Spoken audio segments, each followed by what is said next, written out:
Melanjutkan bahasan kita teman-teman sekalian, kita Minhajul Muslim dan kita masuk ke adab terhadap kerabat. Itu betul ya? Baik. Dan sudah sering kita sebutkan dari awal kitab atau bahasan bab adab ini, adab adalah kemasan ya, terhadap sebuah perbuatan ibadah agar ibadah itu maksimal mendapatkan pahala, dan juga kemasan terhadap perbuatan dosa agar lebih mudah untuk dijauhi. Dan sudah banyak contoh yang sudah berlalu yang pernah kita paparkan panjang lebar. Dan salah satu yang jadi bahasan kita adalah pada malam ini adab terhadap kerabat. Dan kerabat dibahasakan di dalam agama kita adalah rahim. Biasanya kita istilahkan dengan silaturahim. Dan istilah silaturahim melanjutkan hubungan dengan kerabat atau orang yang punya hubungan keluarga atau darah adalah bagian daripada ibadah. Bahkan penyebab bertambahnya rezeki dan diberkahinya umur. Sebagaimana sabda Nabi alaihi salatu wassalam yang masyhur, siapa yang ingin diberkahi panjang umurnya, kata Ibnu Taimiyah rahimahullah, adalah diberkahi berkah umurnya. Bukan bertambah jumlahnya, tapi diberkahi keberkahan umurnya. Dan juga ingin diluaskan rezekinya, maka dia melanjutkan hubungan silaturahim. Dan rahim ini dibagi oleh para ulama menjadi beberapa bagian. Yang pertama adalah rahim yang sifatnya terjadi begitu seseorang lahir sudah menjadi rahimnya. Biasanya kalau lawan jenis dikatakan mahram atau orang-orang yang tidak boleh dinikahi. Kalau umumnya laki-laki dan perempuan atau sesama jenis, maka dibahasakan dengan rahim. Seperti misalnya ayah dan seluruh yang berhubungan dengan ayah dari saudaranya dan orang tuanya. Jadi kakek, nenek dari pihak ayah, saudaranya ayah, saudarinya ayah, paman atau tante dari pihak ayah.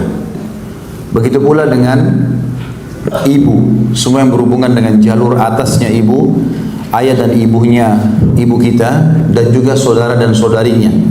Biasa kita kenal dengan paman dan tante dari ibu kita. Tentu dalam bahasa Arab ada bedanya. Kalau saudara ayah laki-laki namanya am, dan kalau perempuan ammah. Sementara saudara dari ibu khal, dan saudarinya ibu khalah. Jadi ini punya kedudukan berbeda-beda dalam hukum syariat Allah Subhanahu wa taala, terutama dalam masalah warisan. Tapi tidak kita bahas itu tentunya karena kita sedang membahas masalah definisi saja secara umum. Kemudian ada juga kerabat dari jalur saudara kita, saudara atau saudari kita, baik itu seayah atau seayah dan seibu, biasa kita namakan dengan kandung, atau saudara seayah saja atau saudara seibu saja. Contoh saudara seayah adalah kalau seorang laki-laki misalnya duda punya anak laki-laki, kemudian dia menikah dengan seorang wanita yang wanita ini misalnya masih gadis, kemudian hamil punya anak lagi dari suaminya yang duda ini, maka anak bawaan suami dengan anak yang baru lahir dari istri ini namanya saudara seayah, karena sama-sama dari sumber sperma yang sama walaupun ibunya berbeda. Atau seorang laki-laki berpoligami dan masing-masing istri memiliki keturunan, maka namanya adalah saudara seayah. Kemudian ada juga saudara seibu. Saudara seibu ini, kalau seseorang janda misalnya punya anak, kemudian dia menikah dengan suami barunya, lalu dia punya anak bawahan dari suami yang pertama, dan dia juga mendapatkan anak dari suami yang sekarang atau suami yang kedua, maka anak mereka dikatakan anak saudara seibu, karena satu rahim, ya, satu kandungan.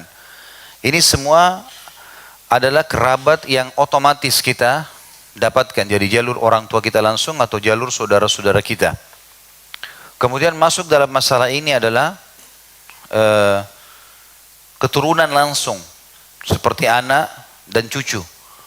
Ini semuanya juga masuk dalam kategori rahim yang langsung didapatkan atau terjadi pada saat kita lahir, sudah fitrahnya seperti itu. Ada jalur kekerabatan didapatkan karena kasus pernikahan. Seperti misalnya mertua, anak mantu, atau pasangan kita, istri ataupun suami. Kemudian ada juga yang didapatkan karena masalah susuan yang kita kenal dengan ibu susuan misalnya, atau saudara atau saudari sesusuan. Ini semua masuk dalam istilah kerabat. Ya. Dan umumnya apa yang saya sebutkan tadi itu disebut dengan mahram, kerabat yang mahram. Sementara kerabat yang didapatkan dan bukan menjadi mahram seperti ipar, diantaranya itu, ya. Kemudian besan, kemudian juga seluruh kerabat dari pasangan kita, misalnya tantenya istri, pamannya, ya, kakeknya, itu juga dengan suami. Ini semua kerabat, tapi mereka bukan mahram. Jadi yang biasa difahami oleh sebagian orang kita di Indonesia, kalau suami tantenya dipanggil om dan dianggap mahram, padahal sebenarnya bukan mahramnya. Suami tante itu bukan mahram, karena kalau cerai sama tante ini, maka tentu si mantan suami bisa menikah dengan ponakan istrinya. Begitu pula juga dengan istri paman. Ya, bagi keponakan laki-laki itu bukan mahram. Jadi istri paman, suami tante itu juga tidak boleh bersalaman. Mereka punya hubungan kerabat dengan kita tapi bukan mahram. Makanya tadi saya bagi, ada kerabat yang sifatnya hubungan mahram, yang ini tidak boleh menikah dengan mereka kecuali pasangan kita, suami atau istri. Tapi mertua, saudara susuan, orang tua, saudara, ponakan, anak, semuanya ini adalah orang-orang yang punya rahim dan tidak boleh menikah, namanya mahram. Dan ada yang kerabat tapi bukan mahram, sudah saya sebutkan ipar, besan, dan seluruh kerabatnya pasangan kita itu kerabat tetapi mereka bukan mahram. Ya, termasuk ipar ya. Seperti pernah ada sahabat waktu Nabi SAW berkata, sesungguhnya tidak ada laki-laki dan perempuan berduaan kecuali yang ketiganya adalah syaitan. Lalu kata seorang sahabat, ya Rasulullah, bagaimana dengan ipar? Bahasa Arabnya hamu. Maka kata Nabi SAW, ipar itu justru kematian. Artinya kalau dibiarkan, seperti banyak kasus di Indonesia begitu. Oh, ini adik saya, seorang laki-laki misalnya, dia pikir ini adik kandungnya. Kemana-mana istrinya mau pergi disuruh adiknya yang temani. Itu seakan-akan ini karena adik saya, nggak apa-apa, ini kakak ipar. Padahal bukan mahram. Dan banyak terjadi hal-hal yang berbahaya sekali. Terjadi perselingkuhan yang tidak disangka, ya. Kalau tidak disangka-sangka, dan ini kata Nabi SAW, ipar itu justru kematian. Karena kalau terjadi perselingkuhan, si orang yang sedang terzalimi bingung. Ini istrinya, ini adiknya, atau ini kakaknya, maka akan jadi masalah. Ya. Begitu pula dengan saudarinya istri. Walaupun misalnya dia tinggal serumah, bisa nggak Ustaz? Bisa serumah, tapi tidak boleh berduaan. Mungkin adiknya istri, kakaknya istri, mungkin karena dari luar kota, dia ingin punya hajat tinggal di kota kita misalnya, lalu dia numpang di rumah, nggak ada masalah. Tetapi nggak boleh berduaan karena bukan mahram. Seperti kasus berduaan di kendaraan, berduaan di rumah, ini semua tidak dibolehkan. Dan banyak kasus terjadi, bahkan pernah ada kasus yang sangat menyedihkan dan kebetulan saya terlibat dalam memecahkan masalah itu. Karena sudah lama serumah, akhirnya si suami ini menaungi dua orang adik kakak, ya, yang satu istri sah, yang satu bukan istri, ipar saja. Dan itu sudah terlanjur terjadi. Ya. Kerabat-kerabatnya pun tahu. Maka saya nasihatin untuk supaya dipisahkan. Ini tidak boleh karena ini bukan mahram. Kecuali istri meninggal atau terjadi perceraian, maka boleh dia menikah dengan iparnya. Misal ada seorang laki-laki menikah dengan seorang wanita, sudah punya anak dua, meninggallah si istri. Lalu dia supaya anak-anaknya terurus, dia nikahi adik istrinya. Boleh, tapi dengan syarat memang sudah terjadi perceraian atau meninggal istrinya. Makanya Allah katakan dalam Al-Quran, wa antajma'u bainal ukhtaini illa ma sabaq. Jangan pernah kalian gabungkan dua orang bersaudari dalam satu naungan rumah tangga, kecuali yang pernah terjadi di zaman jahiliyah. Jadi ini termasuk hubungan kerabat tapi bukan mahram. Dan harus diluruskan ini ya. Bahkan jauh lebih daripada itu, pernah sering ada di antara orang yang saya kenal di pengajian, kaget pada saat saya menjelaskan kalau sepupu itu bukan mahram. Sementara sering kali dibahasakan di Indonesia, siapa ini? Ini saudara saya. Kalau kita rincikan lebih jauh, saudara yang mana? Oh ini anak paman. Oh ini anak tante. Betul kerabat, tapi bukan mahram. Karena boleh orang menikah sepupu. Ya. Sebagaimana Ali bin Abi Thalib radhiyallahu anhu menikah dengan Fatimah. Ali bin Abi Thalib adalah sepupu Nabi SAW. Sekarang kalau sepupu ayah kita, biasa kita panggil siapa di Indonesia? Om atau tante kan? Padahal sebenarnya mereka itu sepupu orang tua, sepupu kita juga. Begitu pemahaman dalam agama, sepupu ayah, sepupu ibu, laki-laki atau perempuan adalah sepupu juga si anak. Bukan mahram itu. Ya. Dan mereka boleh menikah. Tadi Ali bin Abi Thalib sepupu Nabi SAW. Tapi Ali bin Abi Thalib menikah dengan Fatimah. Karena memang itu bukan mahram. Yang kita ingin bahas teman-teman sekalian adalah adab terhadap kerabat ini. Baik yang mahram ataupun yang bukan mahram. Kita harus dahulukan mereka dalam segala hal. Dalam segala hal dibandingkan umumnya kaum muslimin. Cukuplah riwayat, saya ingatkan kembali riwayat Bukhari di mana Nabi SAW pernah didatangi oleh seorang sahabat membawa sekantong dirham lalu berkata, ya Rasulullah, ini saya punya sekantong dirham, saya mau sedekahkan. Ada satu orang miskin muslim secara umum dan ada satu miskin punya hubungan kerabat dengan saya, mana saya kasih? Kata Nabi SAW, kalau kau kasih yang punya hubungan kerabat denganmu, baik itu mahram atau bukan mahram, yang jelas ada jalur pertemuan antara kerabat di sini, maka engkau akan mendapatkan dua pahala, pahala silaturahim dan pahala sedekahnya. Saya akan bacakan Syekh Abu Bakar rahimahullah berkata, seorang muslim berpegang teguh dengan adab-adab terhadap kerabatnya, sebagaimana dia berpegang teguh dengan adab-adab terhadap kedua orang tua, anak-anak dan saudara-saudaranya, maka ia memperlakukan bibinya seperti terhadap ibunya. Garis bawahi kalimat ini dulu teman-teman sekalian, karena pengganti ibu adalah saudarinya ibu. Jadi kalau posisi dalam hukum syariat kita, yang paling kuat dari jalur ayah, saudaranya ayah, paman. Jadi kalau teman-teman misal ada yang sudah meninggal ayahnya, maka bakti kita teralihkan kepada saudaranya ayah, paman. Ya, biasa kita panggil om, ini paling tepat panggilan mereka, tentu kan? Paman atau om ini adalah tepat panggilan kepada mereka karena mereka adalah pengganti ayah. Ali bin Abi Thalib radhiyallahu anhu sering kali mendatangi Abbas, pamannya radhiyallahu anhu, kemudian duduk sambil mencium tangan, ya. Abbas sambil berkata, wahai paman, maafkanlah kesalahan-kesalahanku, karena dia anggap memang pamannya pengganti ayahnya. Dan itu yang benar dalam syariat kita. Makanya kalau ayah meninggal, yang berhak menjadi wali penggantinya adalah saudaranya ayah, paman. Kalau dari jalur ibu, yang paling dekat secara nasab dan punya hak kerabat yang lebih tinggi adalah saudarinya ibu, tante. Jadi dari ayah, saudara, dari ibu, saudari. Ya. Makanya dalam bahasa Arab pun dipisahkan. Kalau dalam bahasa Arab, saudarinya ibu yang punya hak ini, bahasa Arabnya khalah. Sementara saudarinya ayah, ammah, beda kedudukannya.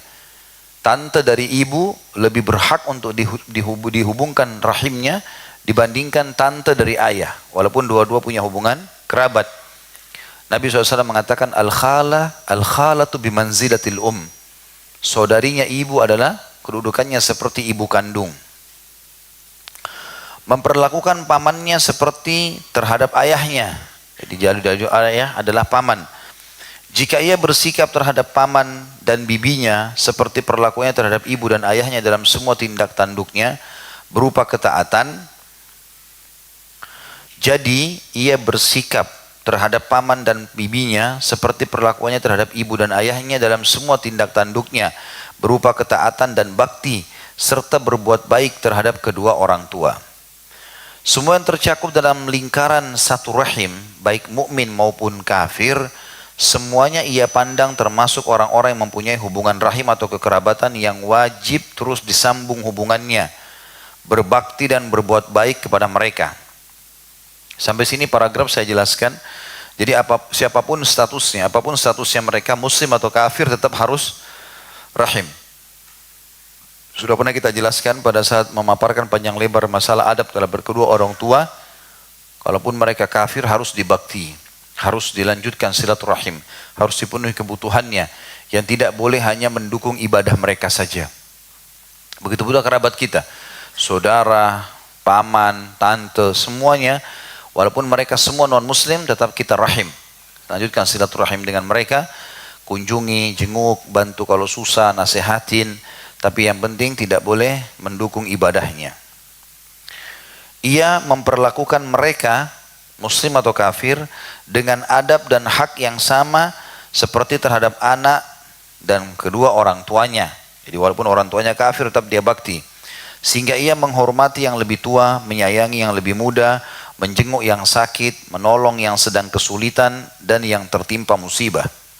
Ia tetap berusaha menjalin hubungan dengan mereka walaupun mereka memutuskannya. Tetap bersikap lembut terhadap mereka walaupun mereka kasar dan zalim terhadapnya. Rahim, sabar. Ya, kalau ada rahim kita malah yang memutus silaturahim, ya, kita tidak boleh memutusnya. Misal tidak pernah datang ke rumah kita, nggak boleh kita bahas keburukan orang dengan keburukan. Kita datang saja, nggak ada masalah. Kecuali memang dia membenci kita dengan satu hal yang tidak jelas. Dia mengatakan nggak usah datang ke rumah saya. Ya mungkin itu lain. Kita tidak datang ke rumahnya tapi kita tidak memutus rahimnya. Semua itu bukan karena dia tapi karena perintah Sang Pencipta Allah SWT. Bahkan kata Nabi SAW, puncak pahala dalam silaturahim adalah menyambung hubungan dengan orang yang memutus hubungan. Jadi kalau ada tante, ada paman, telusuri semuanya. Mungkin ada di luar negeri, kita nggak tahu, sudah nggak jelas ya. Itu semuanya harus kita telusuri jalurnya, tidak boleh kita biarkan. Ya. Yang dimaksud juga di sini tetap bersikap lemah lembut terhadap mereka walaupun mereka kasar dan zalim. Artinya jangan balas keburukan mereka dengan keburukan. Jangan orang putus silaturahim kita juga putus. Jangan orang gibah kita balas dengan gibah. Nggak boleh kita balas keburukan dengan keburukan. Tetap kita bersifat lembut. Artinya kita menjalankan tugas kita sebagai seorang mukmin hanya sampai ajal datang. Selebihnya Allah Subhanahu wa taala yang Maha Kuasa mengatur dan menilainya. Semua itu dilaksanakan sesuai dengan petunjuk dan bimbingan ayat-ayat dan juga hadis-hadis Nabi sallallahu alaihi wasallam yang memerintahkannya. Seperti contoh misalnya surah An-Nisa ayat 1. A'udzu billahi minasyaitonir rajim wattaqullaha alladzi tasaaluna bihi wal arham. Al-ayat. Dan bertakwalah kepada Allah, artinya patuh dan tunduklah kepada Allah dengan mempergunakan namanya kalian saling meminta satu sama yang lain. Maksudnya umumnya orang biasa mengatakan saya meminta atas nama Allah. Ini biasa digunakan oleh orang-orang Arab ya. Dan ini umumnya kaum muslimin dibolehkan mengatakan itu. Ya, saya meminta atas nama Allah. Bantulah saya, nasihatilah saya dan apalah ya. Dan peliharalah hubungan silaturahim. Juga ayat surah Al-Ahzab ayat 6 berbunyi, A'udzubillahi minasyaitonirrajim wa ulul arhami ba'duhum aula bi ba'din fi kitabillah. Dan orang-orang yang mempunyai hubungan darah atau rahim satu sama lain lebih berhak waris mewarisi di dalam kitab Allah. Nanti tentu dalam buku kita ini ada bahasan khusus di akhir-akhir nanti masalah warisan, hak masing-masing, hak kerabat dan siapa kira-kira yang paling terdekat di antara mereka. Tapi saksi bahasan wa ulul arham dan orang-orang yang punya hubungan darah.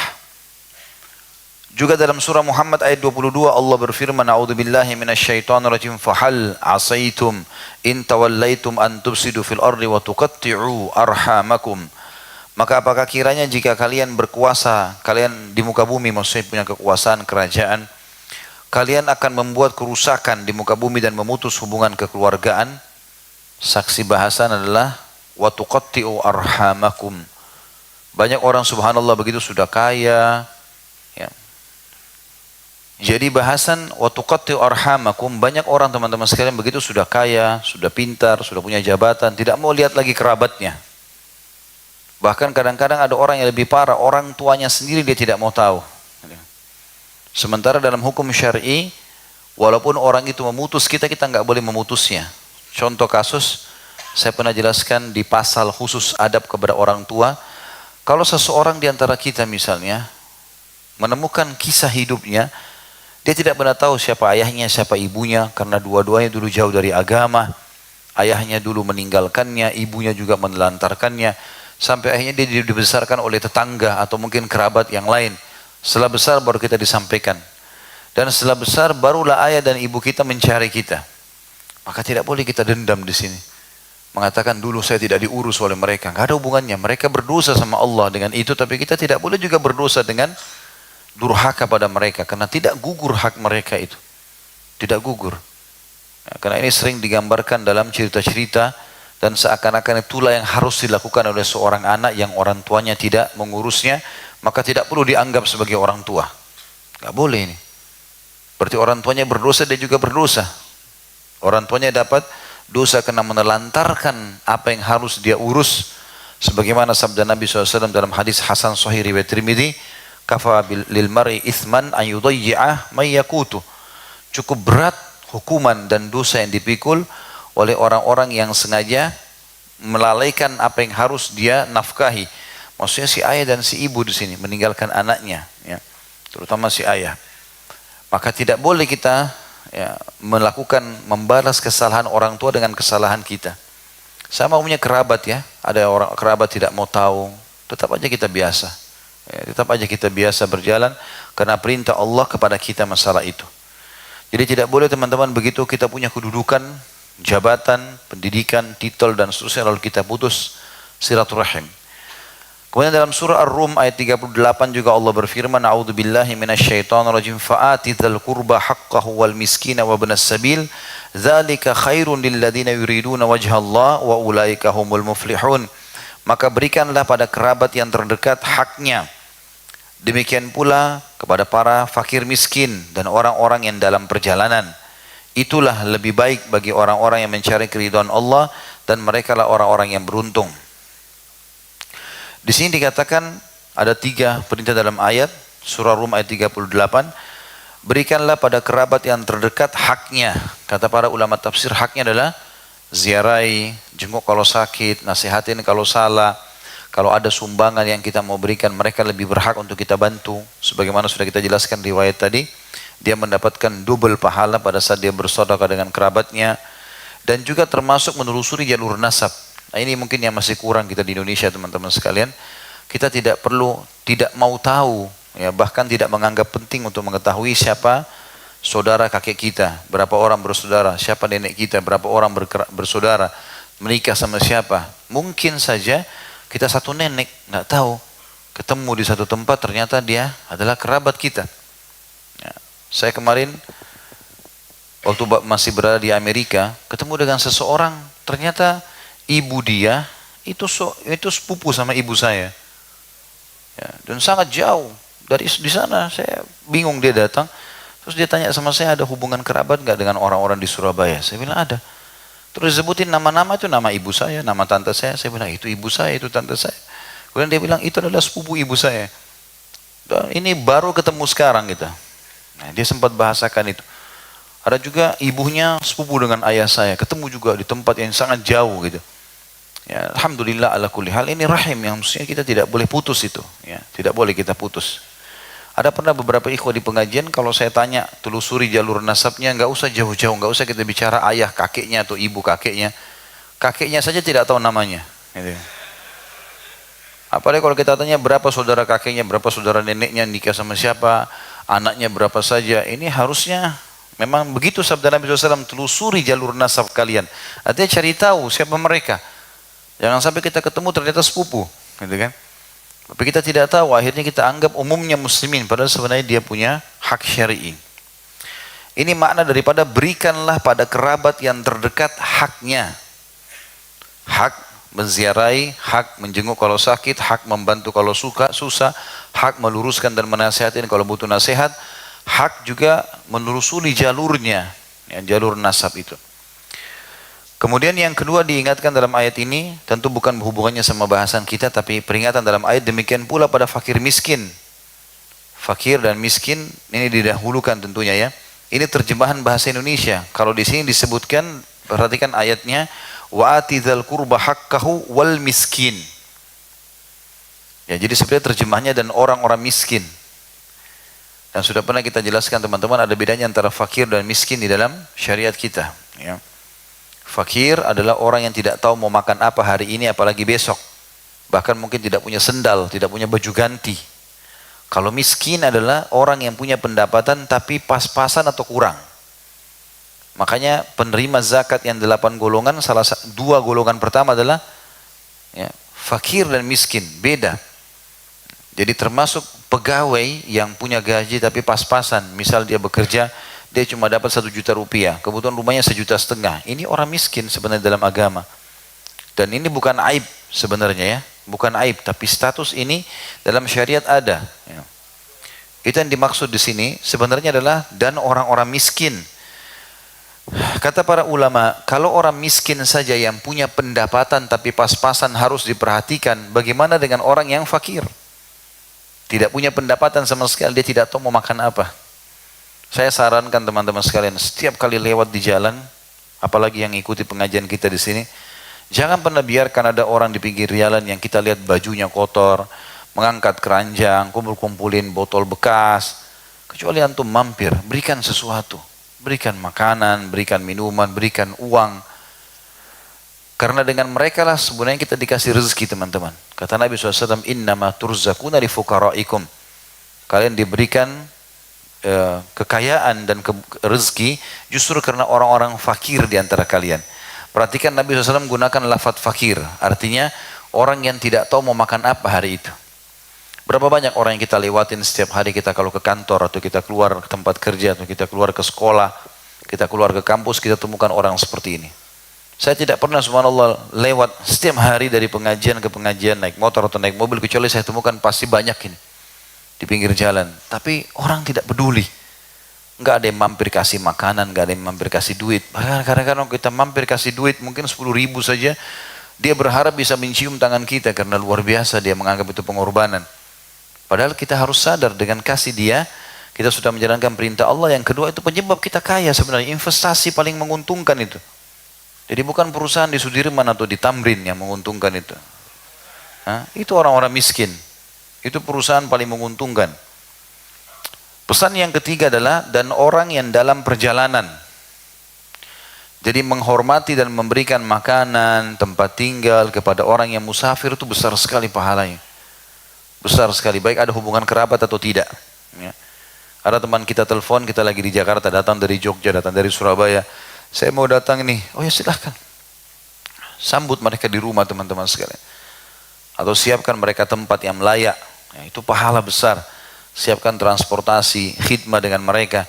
Sampai Abdullah bin Umar radhiyallahu anhu berkata, saya memenuhi kebutuhan satu orang muslim sehari saja atau satu hajat saja lebih saya cintai daripada saya berpuasa dan sholat malam sebulan penuh. Dalam perkataan lain setahun penuh, gitu kan? Jadi saking besarnya pahala yang didapatkan. Bahkan salah satu hal yang besar sekali pahalanya memasukkan rasa gembira dalam hati setiap muslim. Maka itu harusnya kita jaga teman-teman sekalian. Ya.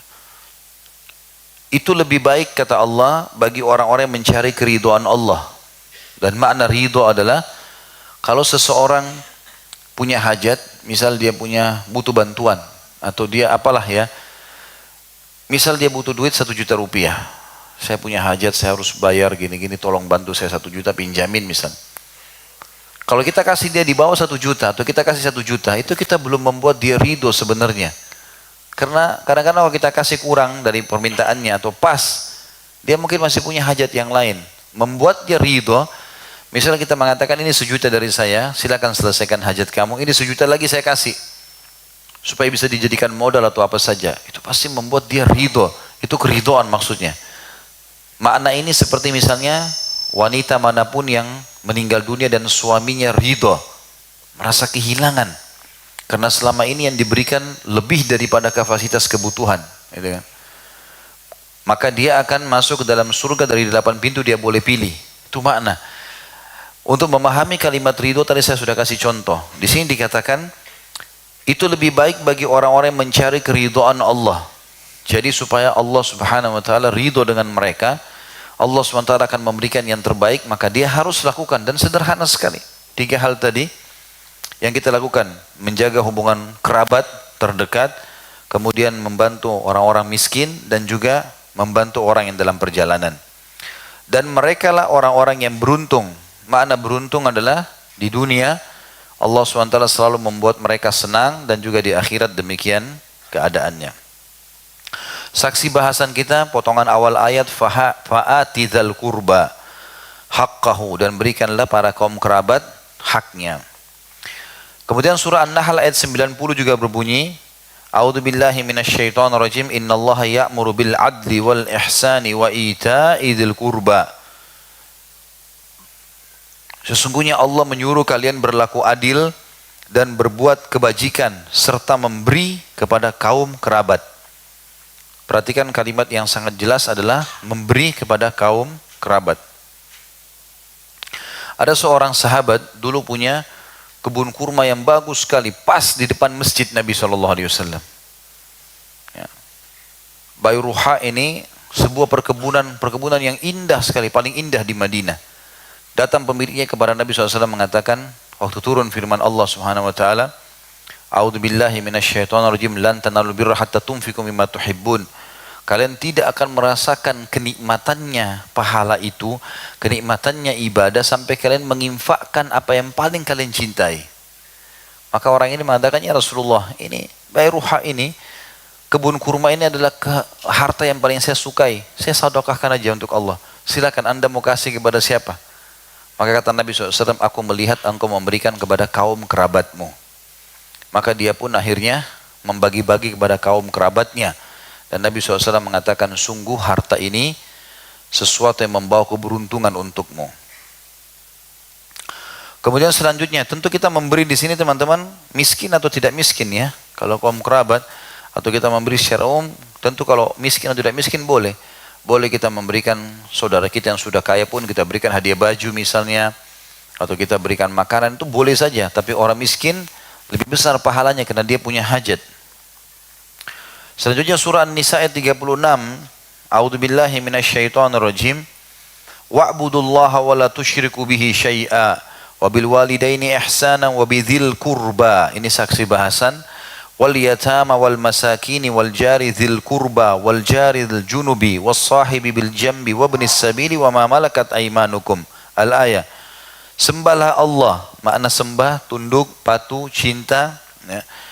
Dan janganlah kalian mempersekutukannya dengan sesuatu apapun. Dan berbuat baiklah kepada kedua ibu bapa, karib, kerabat. Ini saksi bahasan. Anak-anak yatim, orang-orang miskin, tetangga yang dekat dan tetangga yang jauh. Teman sejawat, ibnu sabil, atau anak-anak atau orang-orang yang terputus jalan. Ada orang musafir dirampok misalnya di terminal, di stasiun, kemudian dia kehilangan barangnya, itu namanya ibnu sabil. Dan juga hamba sahayamu. Saksi bahasan kita disuruh berbuat baik kepada orang tua dan kaum karib kerabat. Kemudian selanjutnya adalah surah An-Nisa ayat 8 juga berbunyi, saksi bahasan berhubungan dengan masalah perintah Allah menjaga silaturahim. A'udzubillahi minasyaitonirrajim, wa idza hadaral qismata ulul qurba wal yatama wal masakin farzuquhum minhu wa qulu lahum qawlan ma'rufa. Dan apabila sewaktu pembagian harta warisan hadir kerabat, tentu tidak semua kerabat punya hak waris ya. Tidak semua punya hak waris. Seperti ipar tidak ada hak warisnya. Mertua tidak ada hak waris, sepupu ya. Tapi hak waris itu terjadi pada orang-orang yang terdekat, anak, orang tua, paman, tante, segala macam yang sifatnya memang umumnya mahram ya, abadi. Maka mereka itu bisa mendapatkan warisan. Tapi kalau seandainya pada saat lagi dibagi warisan ada sepupu yang ikut di situ melihat, atau ada ipar, maka Allah perintahkan. Dan apabila pembagian warisan ada kerabat yang hadir, anak yatim dan orang-orang miskin, maka berilah mereka dari harta itu sekedarnya. Jangan biarkan mereka melihat saja, bagi, kasih kepada mereka. Dan ucapkanlah kepada mereka perkataan yang baik. Umumnya kata ulama tafsir, salah satu sifat orang mukmin adalah kalau mereka sedang berbuat sesuatu, makankah, minumkah, apa saja, maka mereka berusaha untuk berbagi dengan orang yang sedang melihatnya. Mirip juga dengan sabda Nabi SAW, kalau pelayan kalian sedang menghidangkan makanan atau minuman untuk kalian, maka berikanlah haknya. Kalau bukan dia memberikan haknya, kalau bukan dia mengajaknya makan dan minum bersama, maka dia memberikan bagian untuknya karena dia sudah membawahnya atau mencium aromanya. Jadi ini sunnah Nabi SAW, kita berbagi. Ya. Juga sabda Nabi SAW tadi itu semua ayat Al-Quran yang menjelaskan kepada kita tentang adanya perintah silaturahim atau menjaga adab kepada kerabat. Nabi SAW berkata dalam hadis Qudsi, Allah berfirman, dan hadis ini diriwayatkan Imam Tirmidzi nomor 1907, Abu Daud 1694. Yaqulullahu ta'ala anar rahman wa hadhihi rahimu syaqaqtu laha isman min ismi faman wasalaha wasaltuhu wa man qata'aha qata'tuh. Allah yang maha tinggi berfirman, aku adalah Ar-Rahman, zat yang maha pengasih, dan Rahim, aku ambilkan nama baginya dari namaku. Maksudnya hubungan kekerabatan. Barang siapa yang menyambungnya, maka aku akan menyambungnya kepada rahmatku. Dan barang siapa yang memutuskan silaturahim, tidak mau tahu kerabat-kerabatnya, maka aku memutuskannya dari rahmatku. Ya, jadi ini harus hati-hati teman-teman sekalian. Jangan sampai terputus dari orang-orang yang terdekat. Seperti orang tua. Saya sudah pernah ingatkan ya. Karena rata-rata kita di Jakarta pendatang. Biasanya orang di Jakarta kalau terima telepon dari teman-temannya semangat. Begitu ibu ayahnya telepon, kaum kerabatnya, saudaranya buru-buru. Tutup. Saya sibuk. Sibuk apa? Padahal sudah jelas-jelas mereka menjadi penyebab bertambahnya kantong-kantong pahala kita bertambah dengan sangat luar biasa hanya dengan ngobrol, hanya dengan dengar, yang gitu. Itu harusnya teman-teman dijaga ya. Saya lihat subhanallah di Jakarta umumnya orang begitu, melupakan. Ada saya saksikan depan mata sendiri di antara kerabat. Kalau dulu waktu saya belum pindah ke Jakarta, kalau jadi tamu misalnya, jadi betul-betul tamu hanya sekedar datang ke rumah ya sudah, ditemuin pun jarang. Tidak pernah diajak ngobrol, tidak pernah ditahu bagaimana beritanya gitu kan. Apalagi kalau mau bicara kendaraannya dipersilahkan untuk dipakai, itu susah sekali. Kalau mungkin atasannya atau mungkin dia pikir ada orang yang punya maslahat bisnis dengan dia, boleh. Rumahnya pun dia dipakai nggak ada masalah. Saya punya teman dekat, subhanallah, sekarang beliau di MUI. Semoga Allah jaga, salah satu ustadz yang saya anggap masya Allah akhlaknya sangat luar biasa di Indonesia ini. Saya dulu waktu belum pindah ke Jakarta, setiap kali saya datang subhanallah, beliau punya mobil satu saja. Tidak ada kendaraan lain. Dengan sibuknya jadwal di sana sini, dan kadang-kadang kalau saya datang ke Jakarta, sering kali beliau minta saya gantikan jadwal-jadwal ceramahnya. Dan selalu saja, saya pernah tidak bisa lupa itu, pernah saya datang, kemudian dia bilang, antum ikut sama-sama di mobil. Ikut, saya turunkan beliau di Istiqlal, di tempat MUI, kemudian beliau bilang sama supirnya, pokoknya bawa kemana saja Ustaz Khalid mau pergi nih. Padahal dia sedang butuh satu mobil, mungkin istrinya butuh sama anaknya. Tapi kita pun tentu harus tahu ya, bagaimana membalas kebaikan orang. Jangan malah dikasih fasilitas, baiklah terima kasih, padahal orang lagi butuh gitu ya. Mestinya kita bisa mengerti juga. Seperti Abdurrahman ibn Auf waktu ditawarkan oleh Sa'ad ibn Ubadah radhiyallahu anhu majma'in, disuruh nikahi salah satu istrinya, disuruh ambil setengah hartanya. Niat yang baik, tapi beliau juga menolak dengan adab yang baik. Semoga Allah berkahi keluargamu dan hartamu, tunjukkan saja bagi saya pasar, kata Abdurrahman radhiyallahu anhu kan. Jadi kita memang harus jaga semua itu teman-teman sekalian. Nanti ada bahasan khusus adab bersaudara dalam Islam atau ya. Ada pasalnya sendiri nantinya. Kemudian seorang sahabat juga pernah bertanya kepada Nabi SAW di dalam hadis riwayat Tirmidzi nomor 1897 dan Abu Daud 5139, man abar qala ummaka qultu thumma man qala thumma ummaka qultu thumma man qala thumma ummaka qultu thumma man qala thumma abaka thumma al-aqrab fal-aqrab. Tentu hadis ini sudah kita pernah sebutkan di adab kepada kedua orang tua, tapi Syekh Abu Bakar rahimahullah mengulanginya. Kata seorang sahabat, kepada siapa seharusnya aku berbakti, melayani? Maka beliau SAW menjawab, ibumu. Aku bertanya lagi, lalu siapa? Dia berkata ibumu. Lalu yang ketiga kali siapa? Lalu Nabi SAW mengatakan ibumu. Dan yang keempat ditanya siapa lagi? Lalu beliau mengatakan ayahmu. Kemudian kerabat terdekat, lalu kerabat terdekatmu. Artinya saksi bahasan kita potongan akhir hadis, al-aqrab fal-aqrab. Makin dekat hubungan kerabat sama kita, maka makin besar hak dia dibandingkan yang lainnya. Ketika Rasulullah SAW ditanya tentang amal apa yang dapat memasukkan seseorang ke dalam surga dan menjauhkannya dari api neraka, beliau menjawab dalam hadis riwayat Bukhari nomor 468 dan Imam Muslim 13, ta'budullaha wa la tusyriku bihi syai'a wa tuqimus salata wa tu'tiyaz zakah wa tasilur rahim. Engkau menyembah Allah dan tidak mempersekutukannya dengan apapun, ini amal yang paling mulia. Datang setelahnya mendirikan sholat, setelahnya menunaikan zakat, setelah itu menjalin hubungan silaturahim. Jadi termasuk tinggi sekali kedudukannya sampai-sampai kita harus menjaganya setelah syahadat, sholat dan zakat.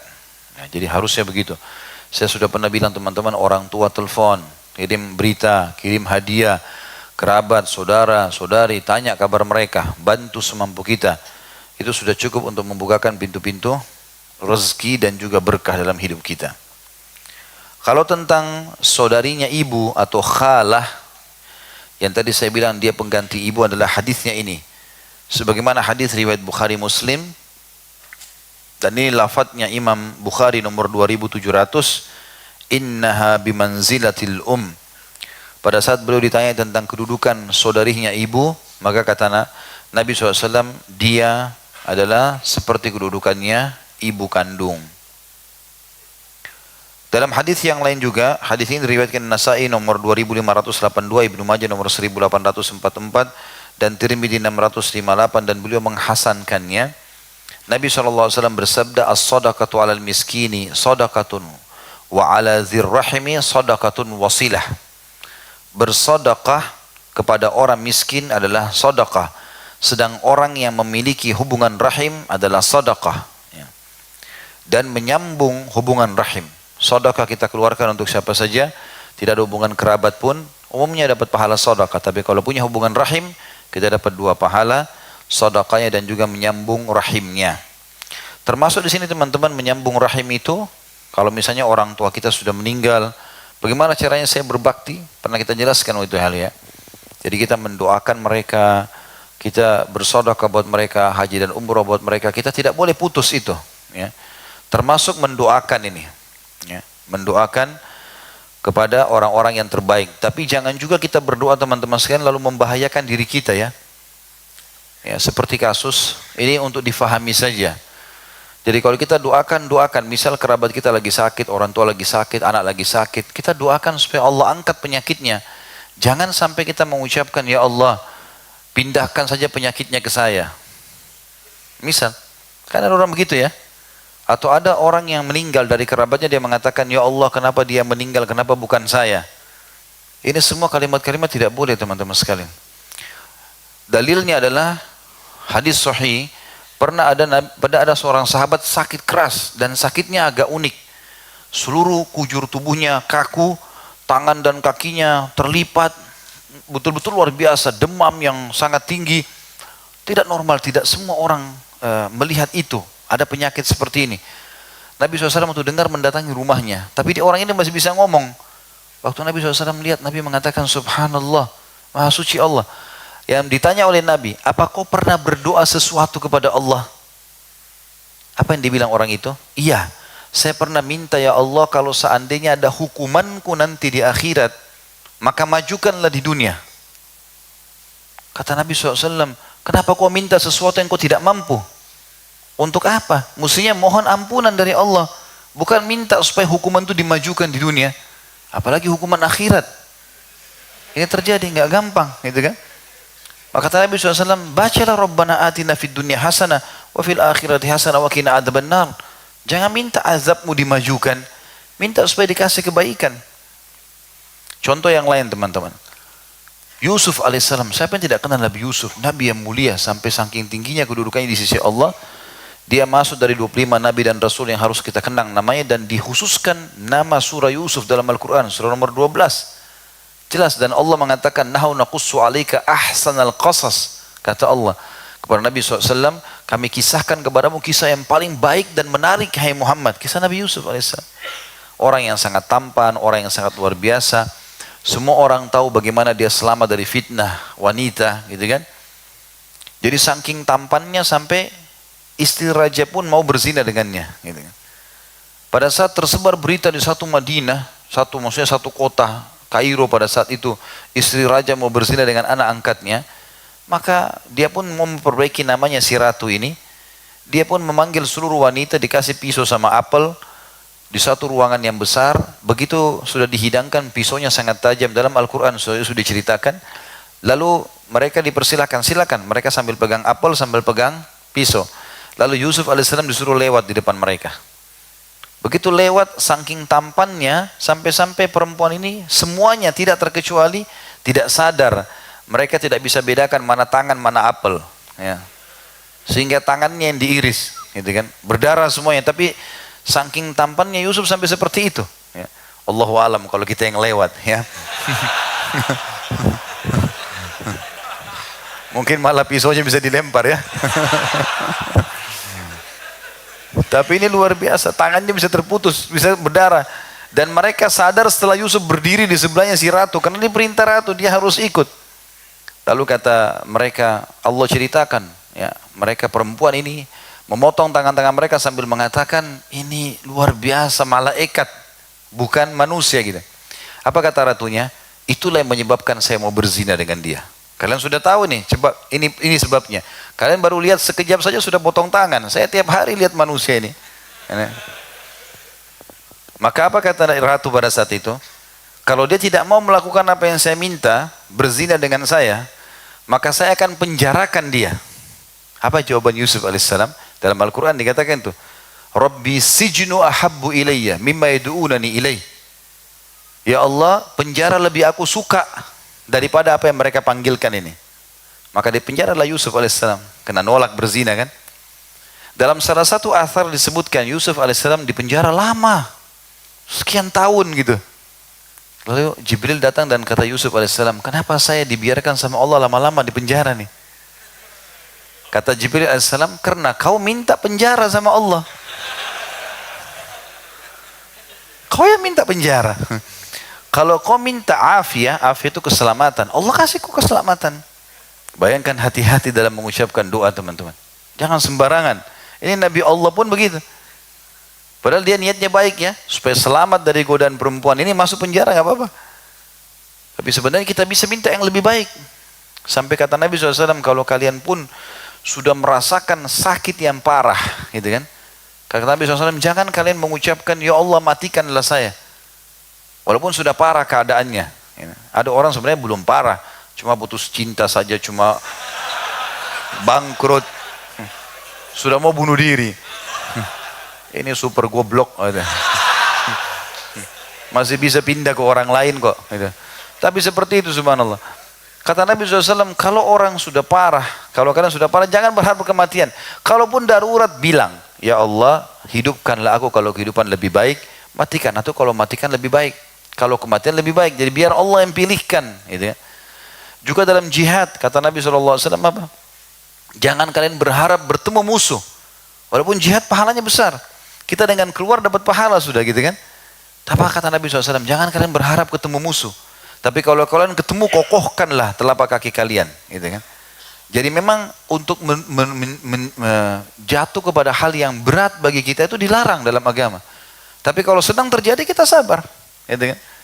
Maka ini perlu digarisbawahi teman-teman sekalian. Jadi jangan mudah mengucapkan kata-kata atau apa saja yang menantang Allah Subhanahu wa taala dan hanya terjadi pada kita. Minta yang baik-baik. Jadi kalau lihat diri di kaca enggak usah bilang kenapa saya jelek ya. Sudah, bilang Masya Allah ciptaan Allah bagus gitu.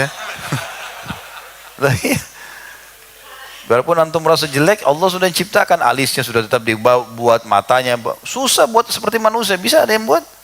Orang manusia buat robot saja sudah bangga luar biasa, padahal robotnya disiram air bisa rusak.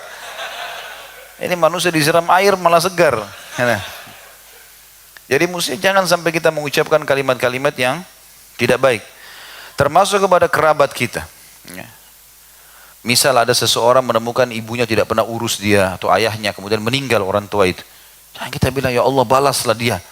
Hukum, kenapa dia tidak urus saya waktu kecil? Tidak.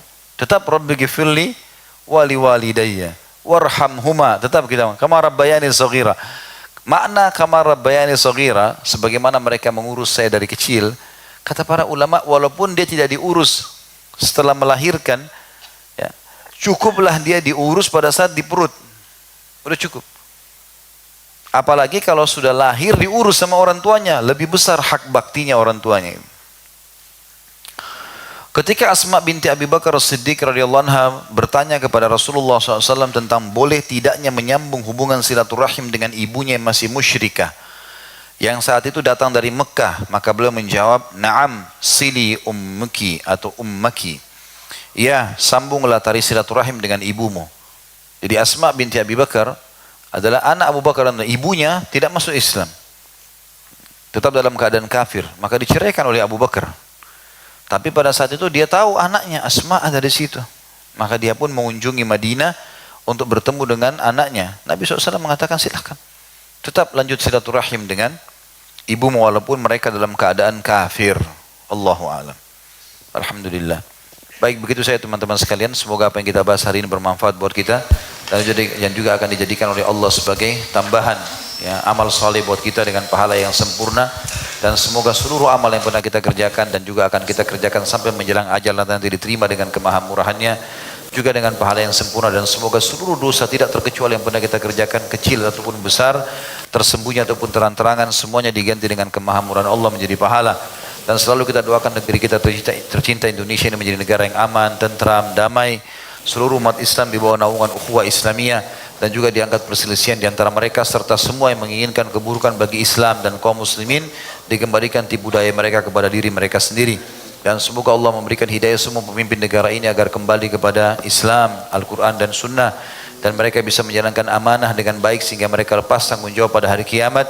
Dan semoga seluruh masyarakat Indonesia mendapatkan hak mereka, dan semoga negara kita menjadi contoh bagi negara-negara yang lain. Tidak pernah lupa kita doakan saudara kita di Palestina, di Syria, di Yaman, di Irak, di Myanmar, di Ahsa, di mana pun mereka berada sedang tertindas. Semoga Allah ikhlaskan niat mereka, terima para syuhada mereka, muliakan Islam di tangan mereka dan tangan kita semua. Dan semoga Allah partisipasikan kita bersama mereka di pahala, baik dengan doa, dengan harta, juga dengan jiwa kita. Dan semoga Allah dengan kemahamurannya menyatukan kita semua di surga firdausnya tanpa hisab, semana satu di majlis ilmu yang mulia ini. Itu kalau ada benar dari Allah, kalau ada salah dari saya mohon dimaafkan. Sebelum kafaratul majlis teman-teman sekalian, sebenarnya memang pengajian saya akan buka di pekan kedua Oktober, karena memang walaupun kemarin sempat libur cukup lama karena safar ke luar negeri, tapi memang saya sudah ada jadwal sebelumnya. Saya harus ada tablik akbar di Makassar dan di Balikpapan. Maka memang pekan ini hari Rabu saya akan berangkat insya Allah. Maka pekan depan itu tidak ada pengajian dulu, satu kali pertemuan. Insya Allah pekan kedua Oktober kita sudah normal kembali biidnillahi ta'ala. Mungkin begitu saja. Subhanakallahumma bihamdika asyhadu an la ilaha illa anta astaghfiruka wa atubu ilaik. Wassalamualaikum warahmatullahi wabarakatuh.